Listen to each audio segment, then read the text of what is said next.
Bok! Pročitat ću vam slikovnicu Lupo i Tumba koju je napisala Petja Kokudeva, ilustrirala Romina Beneventi, a objavila ju Kreativna mreža. Prevela sam ju iz bugarskog jezika. Lupo i Tumba, pasu i rakun koji vode urnebesno smiješne dijaloge, pa čujte. Ustaj, Tumba, dosta si spavao. Ja ne spavam, Lupo, samo osluškujem jastuk. Bilo je malo marmelade na dnu tegle, a sada je nema, Tumba. Pa da, ja sam je spasio, Lupo.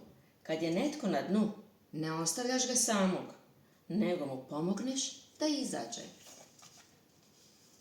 Tko li živi u ovoj duplji, Tumba? Prvi put je vidim, Lupo. A da uđemo? Dobro, ali srce mi kaže da najprije trebamo pokucati. Srce? Da, zar nisi primijetio da prije ulaska u nepoznatu duplju srce uvijek zakuca jače? Čitajte vi Lupa i Tumbu, čitajte 15 minuta, 15 dana i vama će srce zakucati jače.